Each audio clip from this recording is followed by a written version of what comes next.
Olá, tudo bem com vocês? Hoje nós vamos falar de um assunto extremamente importante e discutido e que também traz dúvida às pessoas porque é um assunto polêmico e é a blasfêmia contra o Espírito Santo. Nós vamos seguir no texto de Marcos, no capítulo 3, do versículo 20 ao 30, mas eu vou ler aqui apenas um trechinho do 29 ao 30. E depois nós vamos seguir sobre este assunto também em Mateus e Lucas, porque eles se complementam, porque nós sabemos que Marcos ele não transcreve todas as coisas detalhadamente, ele fala aquilo que convém para ele, para os leitores do livro dele. Então nós vamos estar complementando com a leitura dos outros dois evangelistas, ok? Marcos 3, 27 diz assim: ninguém pode entrar na casa do valente para roubar-lhes os bens, sem primeiro amarrá-lo, e só então lhe saqueará a casa. Em verdade vos digo que tudo será perdoado aos filhos dos homens, os pecados e as blasfêmias que proferirem, mas aquele que blasfemar contra o Espírito Santo não tem perdão para sempre, visto que é réu de pecado eterno. Isto porque diziam: está possesso de um espírito imundo. Nós vamos, antes de eu começar a falar qualquer coisa, se você não é inscrito, está vendo pela primeira vez este canal, espero que você goste, que você nos acompanhe, se inscreva. Quem é inscrito, não está recebendo as notificações, que você aperte o sininho lá, onde diz todas, né? Eu não faço muitos vídeos, provavelmente eu faço um por semana, eventualmente um ou outro além, né? Que eu faço, se tiver algum assunto relevante. Então é fácil seguir a gente e tá estudando, tá ok? Compartilha e curta pra gente, para nos ajudar no canal. Obrigada, Deus abençoe em nome de Jesus. Então nós vamos estar relatando juntamente o Mateus, que dá mais detalhado a essa passagem, esses eventos aí, o que aconteceu. Marcos dá um pouco, ele omite algumas coisas, e Lucas também é mais resumido. Então vamos em Mateus, o relato está em Mateus no capítulo 12, dos versículos 22 a 32. Então vamos ver o relato de Mateus, porque Marcos ele não menciona alguns detalhes. Vamos ver. Trouxeram a Jesus um endemoniado, cego e mudo, e Mateus então fala que ele o curou. Marcos já não menciona o ocorrido, ok? Os fariseus dizem que Jesus expele demônios pelo poder de Beelzebu, maioral dos demônios. Isso nós encontramos então lá em Mateus, capítulo 12, do versículo 22 em diante. Marcos, então, ele não detalha essa história. Na verdade, ele conta a história a partir de uma cura, sem mencioná-la. No texto de Marcos, somente ele relata uma situação peculiar. Então, nós vamos encontrar só no livro de Marcos, que também as pessoas não dão muita importância para esta fala, mas ele fala assim, que seus próprios parentes saíram para o prender Jesus, porque diziam estar fora de si. Está em Marcos no 3, 21. E eu acho que não é que os parentes de Jesus iam prender, colocar Jesus numa cadeia, mas eu acho que diante da situação que se criou pelo ocorrido, pela cura que ele fez, porque era um endemoniado, né? E ele era mudo, né? E então Jesus o curou, e ali houve então a acusação dos fariseus muito forte, e talvez tenha se criado um tumulto ali, e Marcos então ele fala que os seus parentes queriam prendê-lo. Acho que mais que os seus parentes queriam tirá-lo dali, impedi-lo de estar ali, de passar por essa situação constrangedora. Mas este versículo não é o cerne do que nós estamos falando, mas apenas um relato que só Marcos fala, né? Então vamos lá. Ah,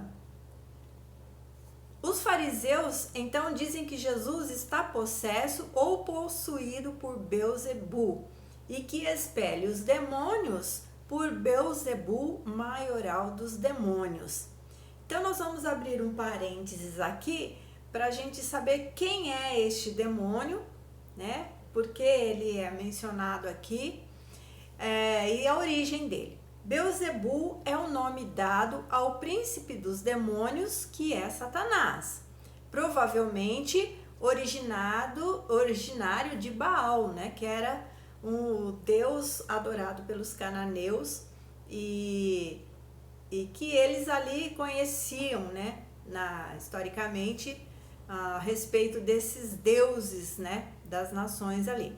Então ele é originário de Baal Zebub, que significa senhor das moscas ou senhor do esterco. É algo muito chocante e muito triste, e foi atribuído a Jesus o milagre que ele fez de cura, atribuído que ele fez por este demônio. Na verdade, os escribas e fariseus, eles criaram uma versão mentirosa sobre Jesus, e ele queria convencê-los de que Jesus era um mágico que usava o poder de Beelzebu, né? Eles jamais iriam atribuir a deidade de Jesus, o fato de que ele era filho de Deus e que ele fazia as coisas pelo Espírito Santo de Deus. Eles estavam com ódio, como sempre, de Jesus, com ciúmes, porque na verdade eles viam que as multidões estavam muito inclinadas para reconhecer Jesus como o Messias prometido a Israel. Então vamos voltar ao texto. Tanto Mateus como Marcos relatam a resposta de Jesus aos fariseus. E Jesus então responde, e aí os dois, Mateus e Marcos, relatam: como Satanás pode expelir Satanás? E ele compara um reino ou uma casa que se opõe contra si mesmo. E ele diz: tal casa não pode subsistir. Ou seja, Satanás não pode estar contra Satanás, porque eles acusaram Jesus de expelir o demônio por Beelzebu. Beelzebu é Satanás. E Jesus fala: como que Satanás pode expelir Satanás? Né? Como que uma casa pode ficar dividida contra si mesmo, ir contra si mesmo, né? E aí nós voltamos para Mateus, que vai relatar, porque Marcos não fala e Mateus fala. Essa fala de Jesus: se eu expulso demônios pelo Espírito de Deus, certamente é chegado o reino de Deus sobre vós. Lembrando que Mateus é o evangelista que mais falou sobre o reino de Deus, porque ele escreveu aos judeus que seguiam as leis e esperavam a manifestação do reino de Deus, a manifestação do Messias. Então, Mateus relata esta fala de Jesus e Marcos não relata esta mesma fala. Marcos e Mateus declaram as palavras de Jesus: todo pecado e blasfêmia serão perdoados aos homens, mas a blasfêmia contra o Espírito Santo não será perdoada. Mateus relata que Jesus falou: se alguém proferir alguma palavra contra o Filho do Homem, ser-lhe-á isso perdoado, mas se alguém falar contra o Espírito Santo, não lhe será isso perdoado, nem neste mundo, nem no porvir.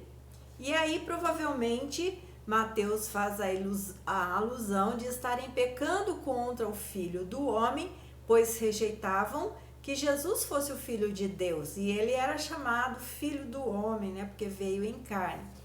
Coisa que os leitores de Marcos, que eram romanos, já convertidos a Jesus, não seguiam os mandamentos da lei judaica. Então Marcos não fala essa parte sobre blasfemar contra Jesus, porque não era o caso dos seus leitores. Mas Mateus relata então o texto completo. Marcos diz somente: em verdade vos digo que tudo será perdoado aos filhos dos homens. os pecados e as blasfêmias que proferirem. Se vocês fizerem alguma blasfêmia, até podem ser perdoados. Mas aí ele os adverte. Mas o que blasfemar contra o Espírito Santo não tem perdão para sempre, visto que é réu de pecado eterno, porque diziam que Jesus estava possesso de um espírito imundo. Então, essa palavra está em Marcos 3, 28, 29 e 30. Vamos falar também um pouquinho do Lucas, que explica bem a palavra que eu comecei o vídeo falando, que Jesus fala e é relatado pelos 3 evangelhos. Lucas 11, 21 diz: quando o valente, bem armado, guarda a sua própria casa, ficam em segurança todos os seus bens. Sobrevindo, porém, um mais valente do que ele, vence-o, tiram-lhe a armadura em que confiava e lhe divide os despojos. Aqui Jesus ele está respondendo aos fariseus que o acusavam.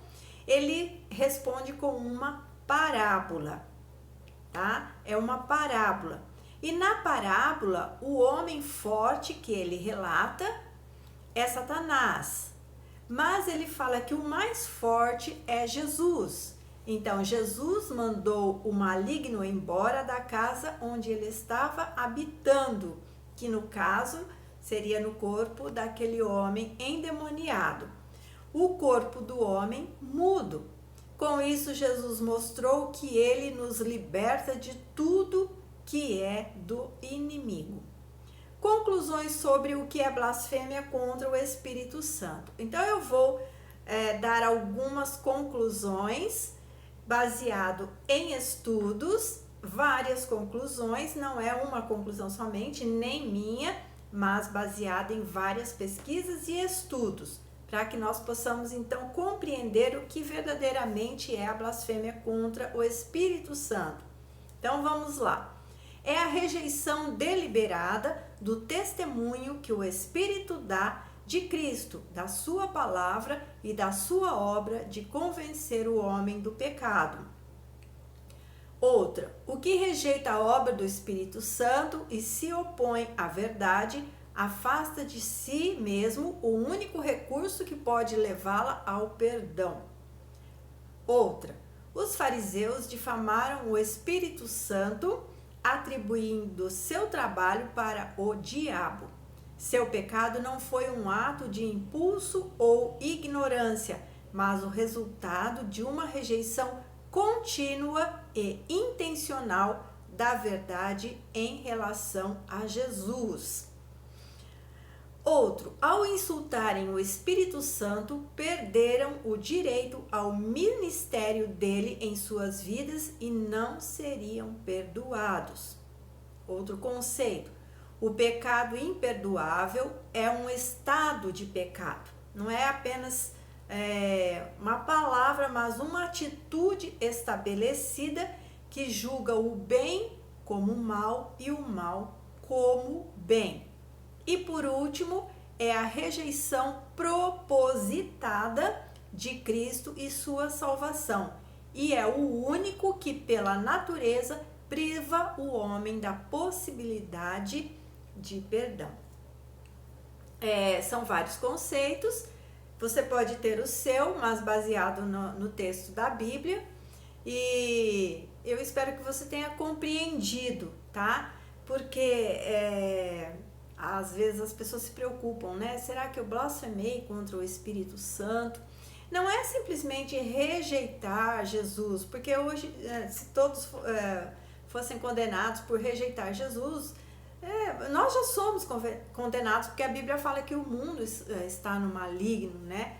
Nós vivemos num mundo pecaminoso, mas é mais uma atitude deliberada, uma atitude de rejeição, de um convencimento deliberado de rejeitar o Senhor, ao Espírito Santo, a salvação em Cristo Jesus, a sua palavra. É alguém que se manifesta contra, é alguém que vai contra ao amor de Deus oferecido.